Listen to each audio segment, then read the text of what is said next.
Today, my brothers and sisters, on this great feast of All Saints, the Sunday after Pentecost each year, is when the Church commemorates all the saints throughout the history of the world. Those who we know, those whom we do not know, those who died for their faith, those who were harmed for their faith, those who were great teachers and ascetics and hierarchs, and even up until this day where the Church continues. As the epistle reading said today, there's a great cloud of witnesses that stand as examples for all of us. And it is a fitting day on this day as we remember all of the saints that we are grateful to God that our churches are starting to have life again with physical bodies with us in church. It has been a difficult time the last several months for all of us for different reasons, and yet the Church continues to attempt to inspire and to give hope to all of us. For as we heard today, the saints' lives were not easy. In fact, we're reminded today that our only purpose in this life is to become holy. When we are baptized, right after we are immersed in the water, the priest typically blesses a cross, and he puts the cross around the candidate, whether they are children or adults, and they say, "Those who wish to come after me, let him deny himself, take up his cross, and follow me." The promise from the time that we are baptized is that the way of the cross is a difficult one. When we are married, the prayers remind us that we are to call one another together. We are to step together with our spouse to holiness. Each time we are in church, especially when we receive Holy Communion, we are reminded that the tradition in the church, the teachings of the fathers and the apostles that have been preserved and passed down from generation to generation remind us that Holy Communion unites us with God Himself. It is the pinnacle of the unification between man and God. This is the reason that for 2,000 years in the Orthodox Church, Christians have waited anxiously and with great hope, preparing to receive Holy Communion.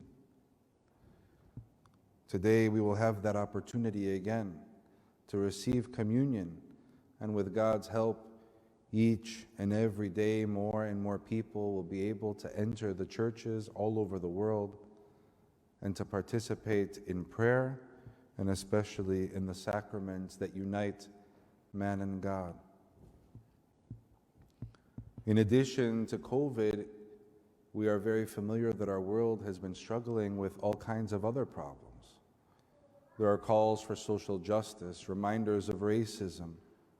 Recently, someone asked me if racism is a sin. I couldn't help but laugh. Of course, racism is a sin. Racism goes against everything that is orthodox. We are taught to love our brother as ourselves. We are taught that each person is made in the image of mankind. In fact, I will almost go as far as to say that you cannot be orthodox and be racist.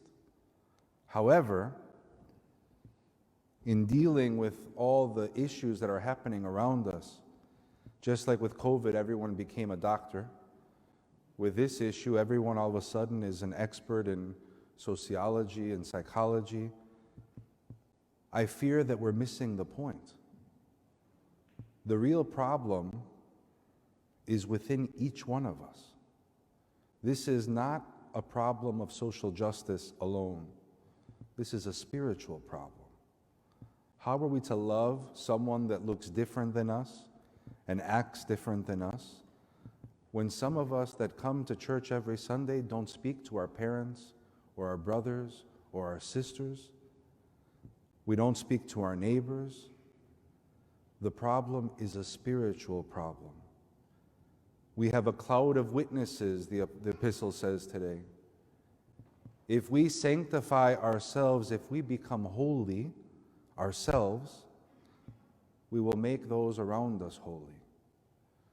If we become holy and everyone individually works on their soul, racism will not exist. Violence will not exist.